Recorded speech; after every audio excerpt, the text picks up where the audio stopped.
Tenté. Au cours d'une vie, nous passons tous par des moments difficiles. Le baptême du feu est inévitable pour chacun d'entre nous. Joseph et Jésus n'y ont pas échappé. Les deux ont été rudement tentés. L'un juste après son baptême d'eau, l'autre suite à sa déportation en Égypte. Les Écritures nous disent que Jésus fut emmené par l'Esprit dans le désert afin d'y être tenté.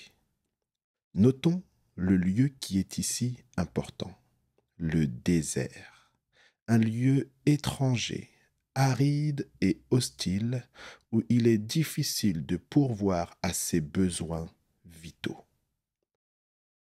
Joseph, lui, fut emmené par la volonté de Dieu captif en Égypte, jusque dans la maison de Potiphar, un pays étranger et hostile à ses croyances et traditions, et où il est difficile de pourvoir à son pain spirituel. N'était-ce pas un désert spirituel pour Joseph? Notez que les deux hommes se retrouvent seuls. Délaissés de leurs proches dans ce lieu difficile, ils doivent encore faire face à une tentation. Jésus est tenté à 3 reprises par le diable lui-même. Cette scène est souvent représentée par une femme tentant Dieu. Dans le livre de l'Apocalypse, l'esprit du mal est représenté à plusieurs reprises par une femme de couleur pourpre et écarlate, appelée aussi la mère des prostituées.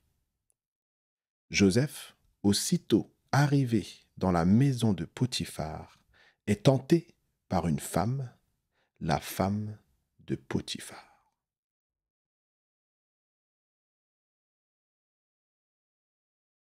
Jésus fut tenté d'abord sur le manger et le boire, puis sur les richesses, la gloire et la domination des royaumes du monde. On peut résumer ça à une tentation charnelle. Joseph, lui, fut tenté sur une seule chose, le désir de la chair. Il fut poussé à commettre l'adultère avec une femme mariée, de surcroît la femme de son maître, une femme haut placée. Les deux hommes furent tentés sur la faiblesse de l'homme, la convoitise des yeux, de la chair et l'orgueil de la vie. Nous y reviendrons plus tard. Matthieu 4, le verset 8.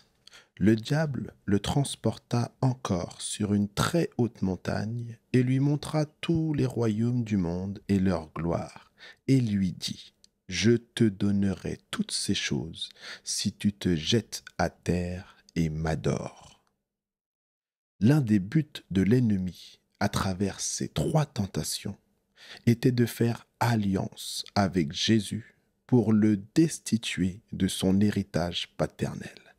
Genèse 39, le verset 7, « Et il arriva après ces choses que la femme de son maître jeta les yeux sur Joseph et dit, « Couche avec moi. » L'acte sexuel n'est-il pas une alliance par excellence?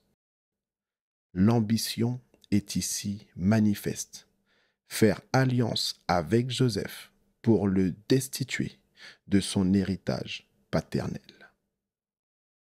On retrouve ce même esprit du mal, personnifié cette fois-ci en une femme physique, la femme de Potiphar. Une même alliance sous une forme différente fut proposée à ces deux hommes.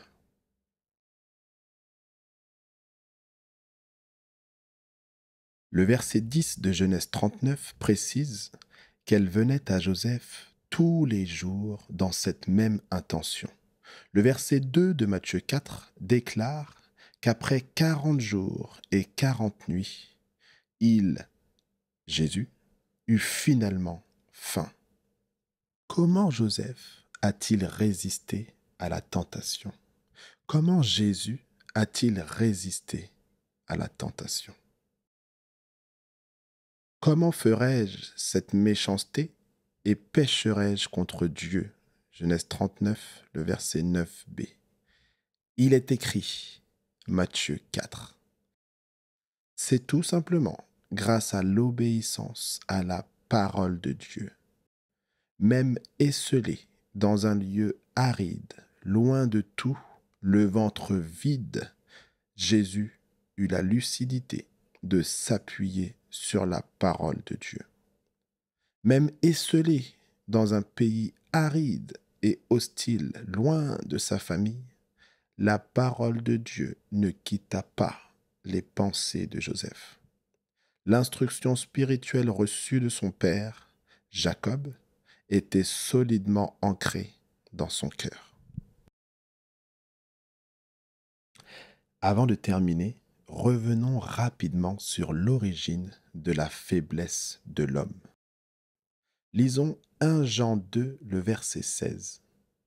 Car tout ce qui est dans le monde, la convoitise de la chair, la convoitise des yeux et l'orgueil de la vie, n'est pas du Père, mais c'est du monde.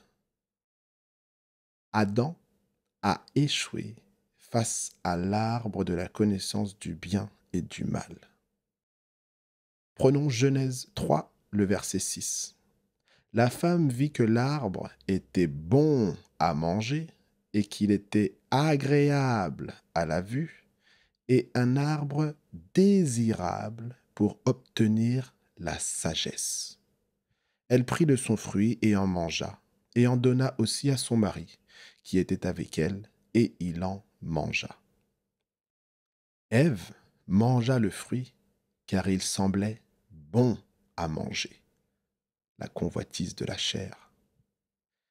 Agréable à la vue, la convoitise des yeux, et désirable pour obtenir la sagesse.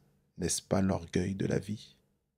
L'ennemi nous appelle sans cesse à la convoitise de la chair, à la convoitise des yeux et à l'orgueil de la vie. C'est là-dessus que l'ennemi, depuis la nuit des temps et jusqu'à aujourd'hui, base sa stratégie pour faire alliance avec le peuple de Dieu dans le seul but de le destituer de son héritage. Adam a échoué, mais Jésus, le deuxième Adam, a eu la victoire. Ce récit de Joseph nous l'annonçait des milliers d'années plus tôt.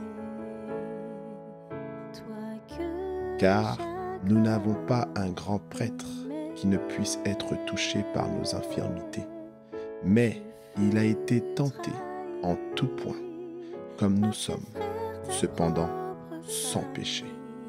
Ils t'ont vendu, ont fait de toi un esclave,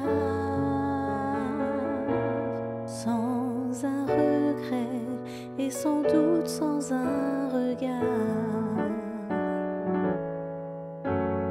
Toi, Joseph, le préféré,